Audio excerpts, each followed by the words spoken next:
Muy buenas noches, compañeros y tutor. Nosotros somos el grupo número 11 de la asignatura Biología. En el día de hoy les vamos a exponer la maqueta de la corteza cerebral. Les voy a dar una pequeña introducción acerca de la corteza cerebral.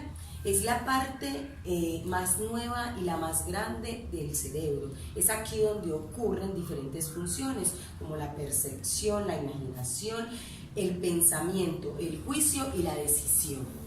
Las voy a dejar con mi compañera. Hola, muy buenas noches. Mi nombre es María Fernanda Castañeda Ríos y les voy a hablar acerca de los surcos o fisuras de la corteza cerebral y algunas funciones. Primero les voy a dar una breve definición sobre qué es un surco. Un surco es una depresión lineal, una ranura, hendidura o fisuras, plegamientos internos de los hemisferios cerebrales que forman los valles entre las crestas de las circunvalaciones. Algunos tipos de surcos son surco central, que es un surco mayor sobre la cara lateral de los hemisferios que forman el límite entre el lóbulo parietal y el lóbulo occipital. De ahí está el surco colateral, que es un surco que espera la circunvalación fusiforme y la circunvalación hipocampal en la superficie interior de los lóbulos temporales.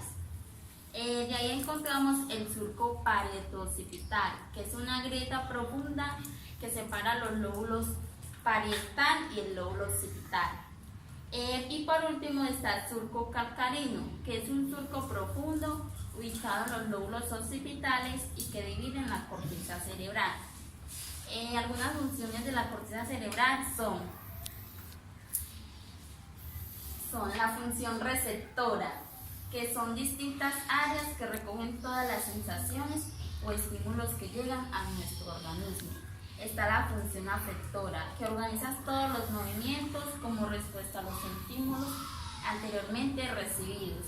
Y está la personalidad y emociones, que son los lóbulos frontales, participan en la conducta, la personalidad, la experiencia afectiva y la motivación. De ahí mi compañera.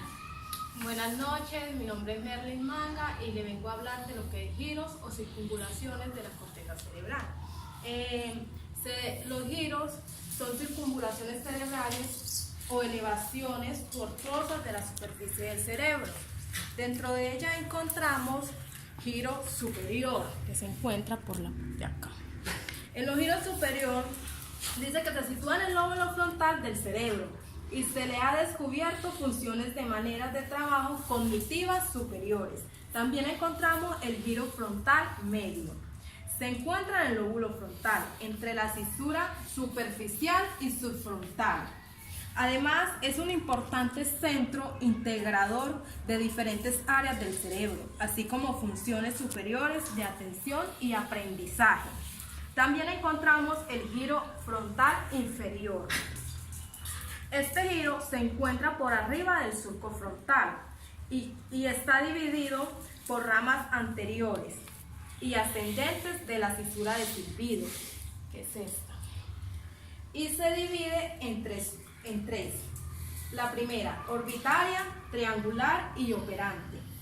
Estas son las que le implican el control a la conducta. Entre eso también encontramos el giro procental. El giro procental constituye el área motora principal de la corteza cerebral. También tenemos el giro temporal superior. Es la primera circunvalación temporal perteneciente al lóbulo cerebral.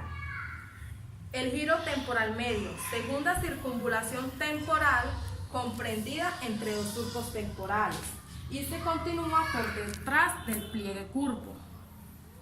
Giro temporal inferior. Tercera circunvalación temporal corresponde al borde lateral del hemisferio cerebral y se extiende por su cara inferior, o sea, por la parte de acá. A continuación, mi compañera. Bueno, mi nombre es Karen Diana Palencia Julio. En la noche de hoy les voy a hablar acerca de las áreas corticales y las funciones y la dominancia cerebral. Cuando hablamos de áreas corticales nos referimos a todas esas áreas que se encuentran en el sistema nervioso central, divididos entre el hemisferio izquierdo y el derecho y divididas e interconectadas por el cuerpo calloso. Entonces, la corteza cerebral conocida como corteza Muestra diferentes áreas que poseen características propias y funciones específicas. Estas áreas son conocidas como áreas corticales. Entre estas encontramos la principal, que es la área motora, que controla de forma voluntaria los músculos esqueléticos de la parte superior e inferior del cuerpo, llevando esa información a las neuronas motoras superiores, que se sitúan en el giro procentral del lóbulo frontal. También tenemos el área premotora, que controla actos motores complejos y destrezas motoras, y se conecta por ellas por fibras cortas de asociación que se encuentran en la comunicación del cuerpo calloso. Igualmente se conectan con el tálamo, que se encuentra en la parte de acá atrás, nuestro tálamo, y es del cuerpo estriado, y el cerebelo, que constituye el centro cortical del sistema motor extrapiramidal. También tenemos el área motora ocular, controla los movimientos oculares y se relaciona con el movimiento simultáneo o conjugado de los ojos. Se sitúa por debajo del área premotora. Área de Broca, controla las partes del lenguaje o la producción de los sonidos. Se encuentra en el lóbulo frontal. También tenemos la región prefrontal, es la parte restante del lóbulo frontal, situada por delante del área motora, donde llegan las fibras de asociación entre los dos hemisferios. Contamos con el área olfatoria, que recibe la información sensorial inconsciente proveniente de la región olfactoria de la cavidad nasal. Esta se localiza en la parte inferior de la cara media del lóbulo frontal. El área gustativa recibe la información sensorial proveniente de los folículos gustativos. Se socializa en la parte inferior del giro procentral. También tenemos, y como una de las más principales de este sistema perfecto, el área sensorial principal, que recibe la información sensorial de estímulos externos y la lleva hasta distintas partes del cuerpo, llevándolas como un ordenador similar al de la motora. Se sitúa por detrás del surco central en el giro procentral del lóbulo parietal. El área visual recibe la información sensorial pretendiente desde la retina. Se ubica en el lóbulo occipital alrededor del surco cárnico. Área auditiva recibe la información sensorial auditiva por medio del órgano, pues como el órgano exterior, que es la oreja, proveniente del conducto coclear estabilizado en el lóbulo temporal, en el circo situado por debajo del surco lateral. Bueno, cuando hablamos acerca de la dominancia cerebral, tenemos que tener dos bases.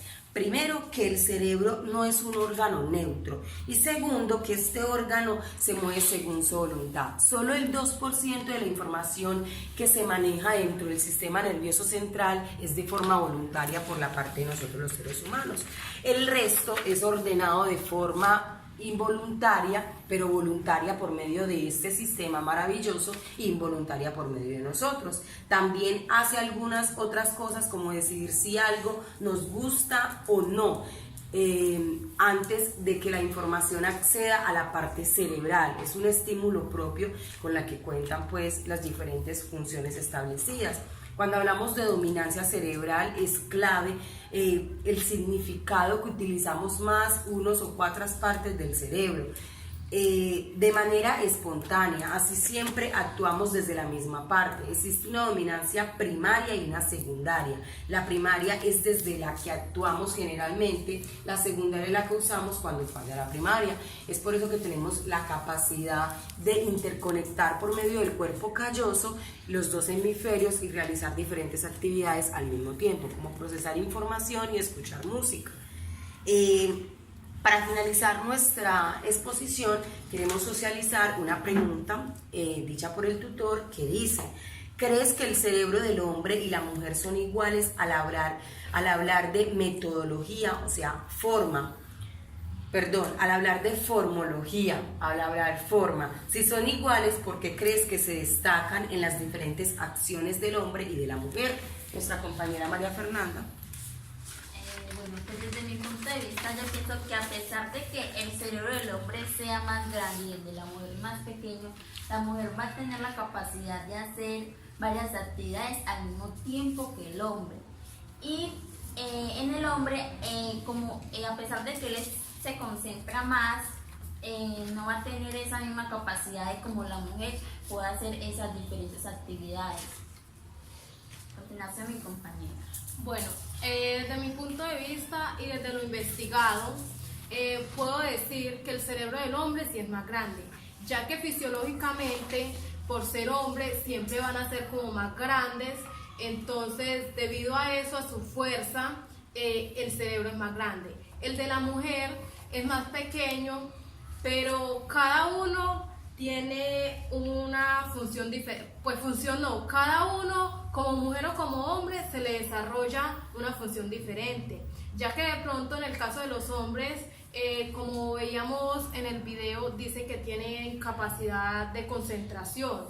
Y también la mujer tiene de pronto la capacidad de hacer varias labores al mismo tiempo, como dice la compañera, o también tienen la capacidad de tener como más estética a la hora de hacer de pronto un trabajo, unas manualidades. Entonces, según lo investigado, pues ese es mi punto de vista. Bueno, según mi punto de vista, tanto hombres como mujeres somos animales sociales culturales. Entonces nuestro desarrollo dentro del cerebro y la forma de ver y estudiar el mundo se va a ver determinado según la cultura en donde nos desenvolvamos. Entonces no es lo mismo un niño que se críe en la costa, aquí mismo dentro de nuestro país, un niño criado en la costa, una mujer criada en la costa, que una mujer y un hombre criado en el área andina. Entonces la cultura va a ser parte fundamental de la característica del cerebro y el funcionamiento de este con el entorno, tanto de hombre como mujer.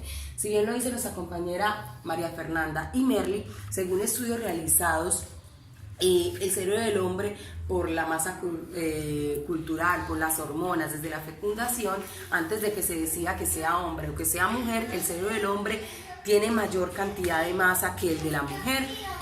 Pero al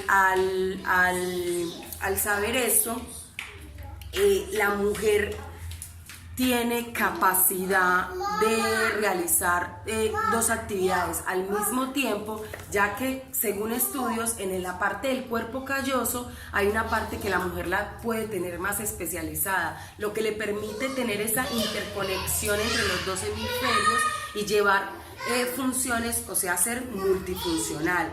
En cambio el hombre, al no tener como esa conexión, él tiende a tener más concentración al realizar una sola actividad. Compañeros y tutor, muchas gracias por la atención prestada. Dios los bendiga. Un placer siempre. Bye.